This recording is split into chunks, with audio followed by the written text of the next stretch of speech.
시편 29편은 다윗의 시입니다. 우리가 보고 있는 성경에는 번역되어 있지 않지만 히브리어 원어 성경에 보면 시편 29편 1편이 다윗에 의한 시라고 그렇게 시가 시작됩니다. 다윗은 시편 29편 1절에서 2절에 이렇게 고백하며 시를 시작하죠. 하나님을 모시는 권능 있는 자들아, 영광과 권능을 주님께 돌리고 또 돌려드려라. 그 이름에 어울리는 영광을 주님께 돌려드려라. 거룩한 옷을 입고 주님 앞에 꿇어 엎드려라. 이 마지막 부분 주님 앞에 꿇어 엎드려라 라는 이 말은 예배를 드려라, 예배를 드려야 한다라고 그렇게 이해해도 좋을 것 같습니다. 다윗은 하나님의 이름에 합당한 영광을 돌리며 거룩한 옷을 입고 하나님을 찬양하며 하나님께 예배드려야 한다라고 그렇게 시편 29편이 그렇게 고백하며 시편 29편을 시작하게 됩니다. 그러면서 3절 말씀부터 보면 3절부터는 왜 하나님을 찬양해야 하는지, 왜 하나님의 이름에 합당한 영광을 돌려야 하는지, 왜 하나님께 예배를 드려야 하는지 그 분명한 이유에 대해서 하나님을 찬양하며 고백하고 있습니다. 여러분, 왜 우리가 하나님께 영광을 돌려야 합니까? 왜 하나님께 우리가 하나님의 이름을 높이며 찬양하고 왜 하나님께 온 마음을 다하여서 예배 드려야 합니까? 왜 여러분은 지금 오늘 이렇게 예배의 자리에 나오셨습니까? 오늘 말씀을 통해서 그 이유를 살펴보고 다윗처럼 자기 백성에게 놀라운 역사를 행하시는 하나님의 은총을 충만하게 누리는 우리 목민의 모든 권속들이 되기를 축복합니다. 여러분, 먼저 10절 말씀을 보십시오. 10절 말씀에 이렇게 기록하고 있습니다. 여호와께서 홍수 때에 자정하셨으며 여호와께서 영원하도록 왕으로 자정하시는도다. 아멘. 이 10절 말씀을 표준 세번역 성경은 이렇게 기록하고 있습니다. 주님께서 범람하는 홍수를 정복하신다. 주님께서 영원토록 왕으로 다스리신다. 다윗은 여호와께서 홍수 때에 자정하셨다. 여호와께서 주님께서 범람하는 홍수를 정복하셨다라고 그렇게 고백하고 있습니다. 여러분, 이게 어떤 의미가 있을까요? 이게 무슨 뜻입니까? 여호와께서 홍수 때에 자정하셨다라는 이 고백이 어떤 의미입니까? 자정하셨다는 말은 표준 세번역 성경에 정복하셨다로 번역되어 있듯이 다스리기 위해서 앉아 있다는 그런 의미를 가지고 있습니다. 따라서 하나님께서 홍수 때에 다스리시기 위해서 왕의 보좌에, 왕의 자리에 앉아 계셨던 것이죠. 그리고 이런 의미가 있습니다. 이 자정하셨다는 이 말은 무엇인가를 세우다라는 그런 의미가 있습니다. 그러니까 홍수 때에 왕의 자리에 앉으셔서 무엇인가를 세우셨다는 그런 의미가 있는 것이죠. 따라서 홍수 때에 자정하셨다라는 그 말의 의미는 홍수 때에도 홍수로 온 물로 세상을 덮으셨을 그때에도 하나님께서는 바르게 세우시기 위해서 다스리고 계셨고 통치하고 계셨고 정복하고 계셨다는 그런 뜻이라는 것입니다. 하나님은 노아가 살던 시대에 사람들의 생각과 사람들의 행동이 항상 악하다는 것을 보시고 탄식하시면서 어떻게 하셨습니까? 홍수로 세상을 심판하셨습니다. 그래서 인간은 죄의 결과로 인하여서 홍수 심판을 받게 되었습니다. 그러나 하나님께서 심판만 그때 하셨던 것이 아니라 홍수 때에 가만히 계셨던 것이 아니라 하나님께서 선택하신 노아를 위해서 노아를 구원하시고자 노아에게 새로운 환경에서 살도록 하시고자 홍수로 심판을 하셨지만 그 홍수 때 하나님께서 처음부터 끝까지 모든 것을 바르게 세우시고자 다스리고 계셨고 통치하고 계셨고 정복하고 계셨다는 것입니다. 홍수로 생사를 심판하시면서 하나님께서 가지고 계셨던 그 목적이 심판에 있었던 것이 아니라 노아를 통하여서 노아를 구원해서 노아에게 새로운 삶을 허락하시도록 새로운 환경에서 살아가도록 하시기 위해서 홍수 때에 처음부터 끝까지 모든 것들을 다스리고 계셨고 바르게 세우고 계셨고 정복하고 계셨고 통치하고 계셨다는 겁니다. 홍수 당시에 하늘의 창문이 열려서 40일 동안 계속해서 비가 쏟아졌습니다. 뿐만 아니라 땅에 깊은 샘들이 터져서 온 세상을 물로 다 덮어버렸습니다. 홍수가 모든 것을 파괴하였고 모든 것을 무너뜨렸고 홍수로 모든 것이 흩어지고 모든 것이 뒤집어졌지만 하나님은 홍수 때에 자정하셔서 다스리셨습니다. 통치하고 계셨습니다. 모든 상황들을 정복하고 계셨다 말입니다.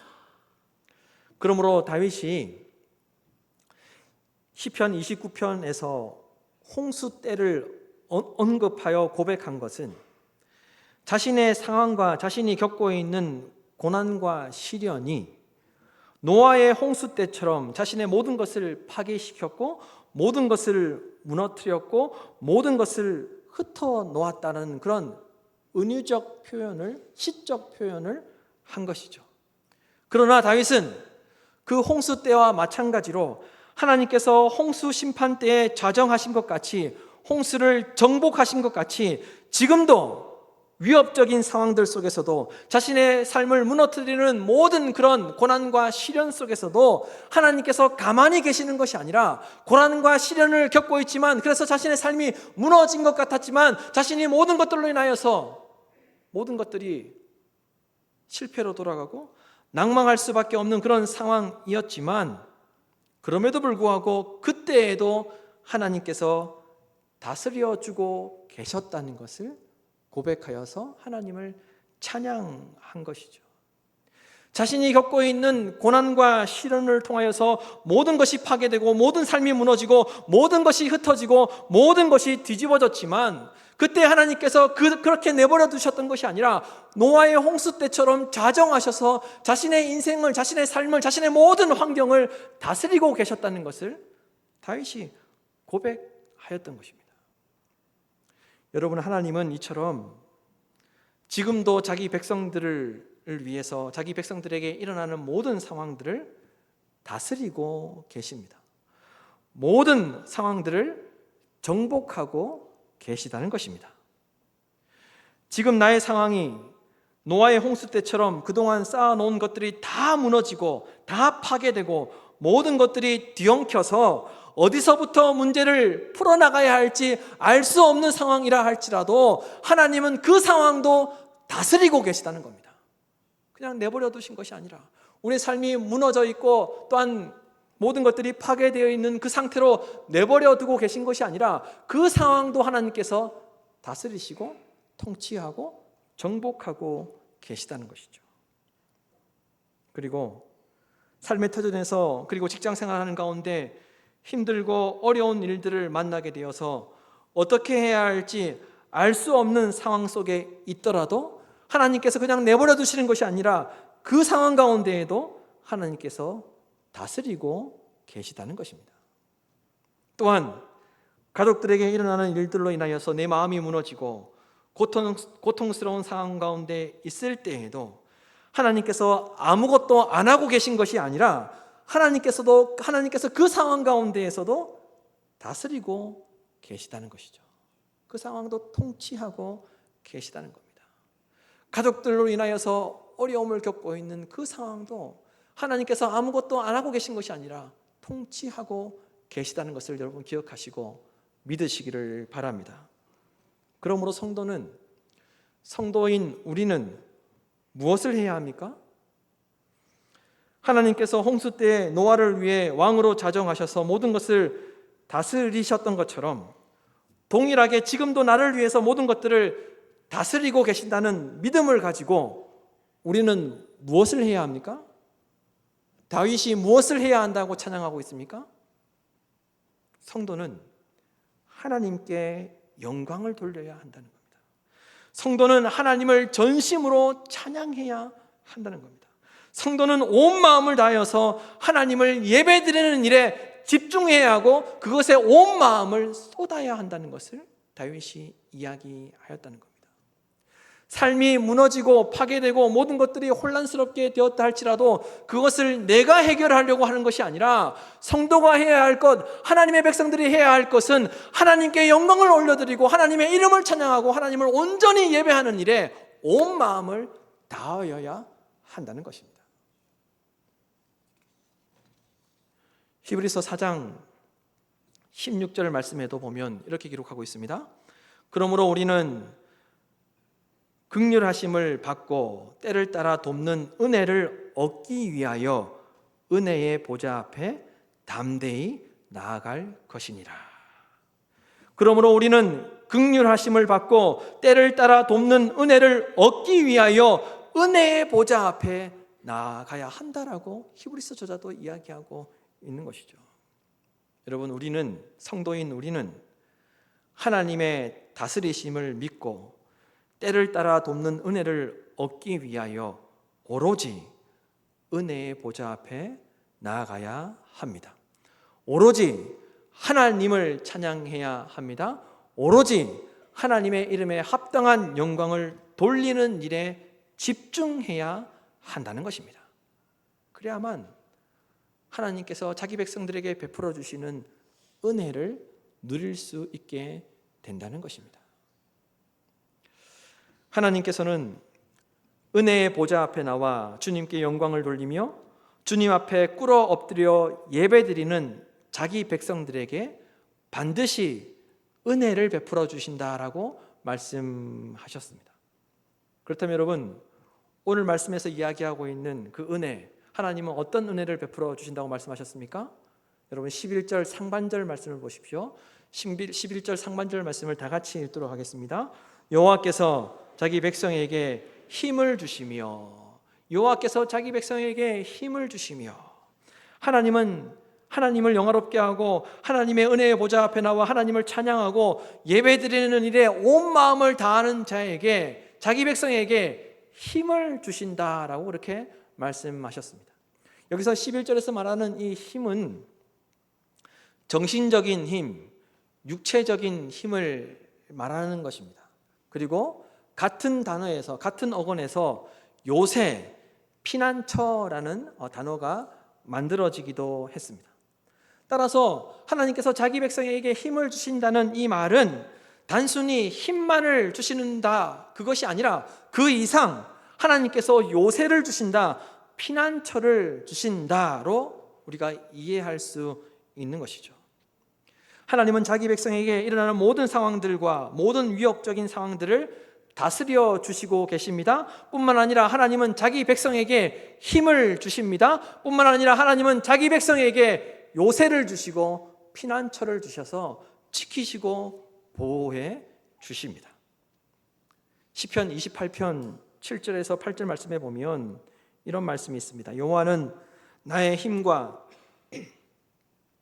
나의 방패이시니 내 마음이 그를 의지하여 도움을 얻었도다.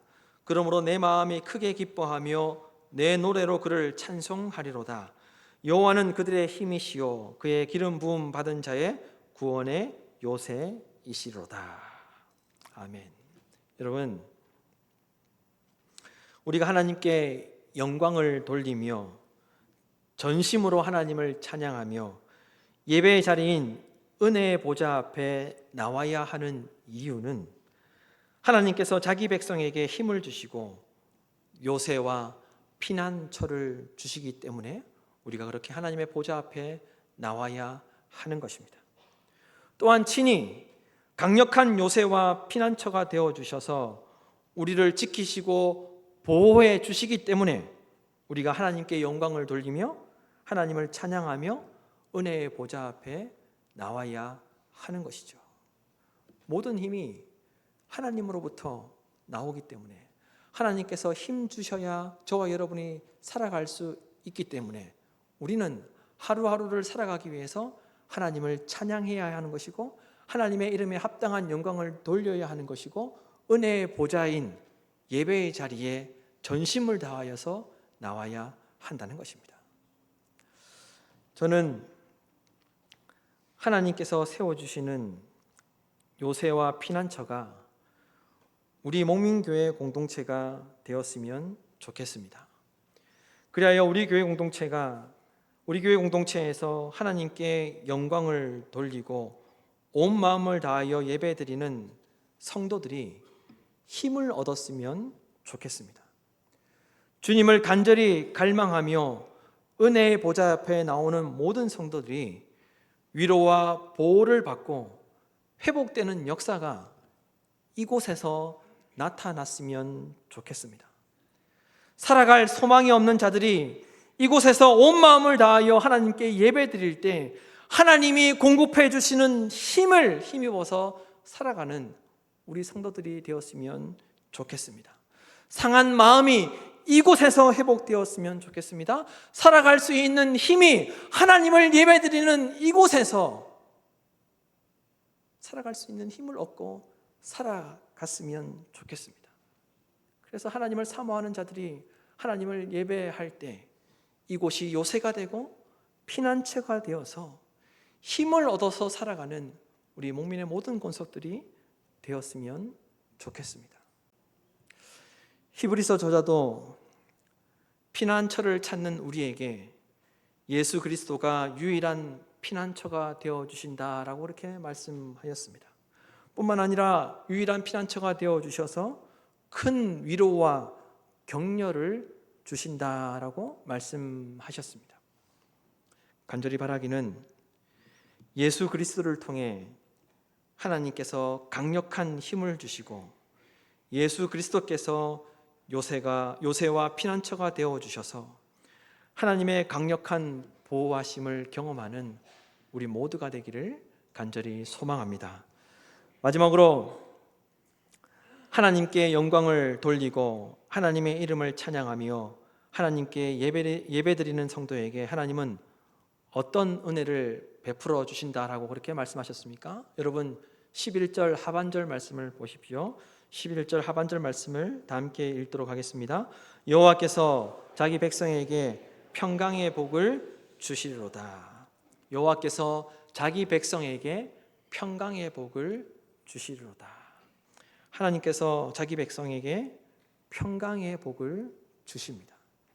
11절 하반절에서 이 평강은 여러분들이 잘 아시는 대로 샬롬이라는 단어이죠. 샬롬. 그런데 평강을 주신다라는 이 말은 평강으로 만들어 주신다라는 그런 의미가 있습니다. 그리고 그렇게 되게 하신다는, 그렇게 만들어 주신다는 의미로 평강으로 이끌어 주신다라는 그런 뜻도 있습니다. 따라서 이 말의 뜻은, 평강을 주신다는 이 말의 뜻은 지금 현재는 평강이 없는 상태라고 할지라도 하나님께서 평강의 복을 주셔서 평안과 평강의 상태로 만들어 주시고 이끌어 주신다라는 그런 의미가 있는 것이죠. 우리가 인생을 살아가면서 처음에는 불안하고 완전하지 못하고 좋지 않은 환경에서 시작되어서 좋은 결과를 기대할 수 없더라도, 그리고 어떤 일을 시작할 때 결과가 좋을지 나쁠지 전혀 알 수 없더라도 하나님께서 평강의 복을 주셔서 평안과 평강으로 만들어 주시고 하나님께서 평강의 복을 주셔서 평안과 평강으로 이끌어 주신다는 것입니다. 성경에 보면 하나님께서 평강의 복으로 이끌어 주셨던 사람들이 가장 많이 나오는데, 그 중에서도 하나님의 평강의 복을 가장 많이 받았던 사람은 저는 개인적으로 요셉이라고 생각합니다. 요셉은 형들에게 미움을 받았습니다. 아니, 정확하게 이야기하면 요셉은 형들에게 미움받을 짓을 했습니다. 뿐만 아니라 아버지였던 야곱도 그 형들과 달리 요셉을 편애했죠. 좋은 옷을 입혔습니다. 그래서 어떻게 됩니까? 요셉은 형들의 시기 질투로 인하여서 버림받게 됩니다. 그리고 요셉은 이집트의 노예로 팔려가게 되죠. 이 일로 인하여서 요셉의 인생에 소망이 있다라고 그렇게 생각할 수 없게 됩니다. 요셉의 인생이 비극적인 그런 인생으로 될 것이다라고 모두가 다 짐작할 수밖에 없는 그 상황 가운데 요셉이 빠지게 되죠. 하지만 다행스럽게도 요셉은 보디발의 집에서 일을 하게 되었고, 보디발의 총애를 받고 가정의 모든 일들을 책임지는 사람이 되기까지 합니다. 그러나 어떤 일이 일어납니까? 보디발의 아내가 요셉을 유혹하게 되고, 요셉은 그 일로 인하여서 억울하게 감옥에 갇히게 됩니다. 하지만 다행스럽게도 감옥에서 술 맡은 관원장과 떡 맡은 관원장을 만나게 되고, 그리고 술 맡은 관원장의 꿈을 해석해 주게 되고, 그로 인하여서 그 꿈대로 술 맡은 관원장이 살게 되죠. 하지만 요셉은 그 이후에도 감옥에서 오랜 시간을 보내게 됩니다. 그의 인생 가운데 소망이라고는, 평강이라고는, 평안이라고는 찾아볼 수가 없는 상황을 요셉이 보내게 됩니다. 그러나 다행스럽게도 술 맡았던 관원장이 요셉을 기억해 주었습니다. 그래서 이집트의 왕이었던 바로 왕이 꿈을 꾸었을 때 그 꿈을 해석해 주기 위해서 요셉은 바로 왕 앞에 서게 됩니다. 요셉은 다행스럽게도 바로 왕의 꿈을 잘 해석하여서 이집트의 총리가 되었습니다. 그리고 요셉이 꿈을 해석한 대로 이집트와 주변 국가들의 심각한 흉년이 찾아오게 됩니다. 그러나 다행스럽게도 모두가 다 식량의 문제로 인하여서 고통받고 있을 때 다행스럽게도 그 일로 인하여서 요셉은 아버지 야곱과 그 형제들을 다시 만나게 되죠. 여러분, 제가 요셉의 이야기를 하면서 다행스럽다, 다행스럽게도 라는 이야기를 많이 하였습니다. 하나님께서 평강으로 이끌어 주셨고 평강하도록 만들어 주셨기 때문에 그의 인생 가운데 다행스러운 일들이 계속해서 나타날 수 있었던 것입니다. 요셉이 형들을 만났을 때 무엇이라고 이야기했습니까? 이렇게 이야기합니다. 하나님이 큰 구원으로 당신들의 생명을 보존하고 당신들의 후손을 세상에 두시려고 나를 당신들보다 먼저 보내셨나니 그런즉 나를 이리로 보낸 이는 당신들이 아니요 하나님이시라. 하나님이 나로 바로에게 아버지로 삼으시고 그 온 집의 주로 삼으시며 애굽 온 땅의 통치자로 삼으셨나이다. 이어서 요셉은 또 이렇게 이야기합니다. 형님들은 나를 해치려고 하였지만 하나님은 오히려 그것을 선하게 바꾸셔서 오늘과 같이 수많은 사람들의 생명을 구원하셨습니다. 형님들은 나를 해치려고 하였지만 하나님은 오히려 그것을 선하게 바꿔주셨다. 평강으로 이끌어주셨다. 평안하도록 만들어주셨다라고 요셉이 고백하였던 것이죠. 요셉이 총리가 되어서 아버지 야곱과 형제들을 만나기 전까지 그의 인생을 생각해 보면 좋을 수 있는 상황은 털끝만큼도 없었습니다. 잘 될 것이라 아무도 기대할 수 없는 인생을 요셉이 살았습니다. 그러나 어떻습니까? 하나님께서 시시때때로 선하게 바꾸어 주셨습니다. 하나님께서 선하게 이끌어 주셨고 선하게 만들어 주셨습니다. 하나님께서 요셉이 총리가 되도록 모든 상황 가운데 평강의 복을 주셔서 평강의 복으로 이끌어 주셨고 만들어 주셨던 것입니다. 여러분, 우리는 어떻습니까? 최선을 다하여서 열심히 살아가지만, 그리고 최선을 선택하려고 노력하지만 미래에 어떤 일이 일어날지 우리는 전혀 알 수가 없습니다. 그리고 우리가 최선을 다하여서 살지만 최선의 것을 선택하려고 노력하지만 어떻습니까? 그 결과가 좋게만 나타나는 것이 아니죠. 우리는 좋은 결과를 기대하지만 좋은 결과가 나타나지 않을 때가 더 많습니다.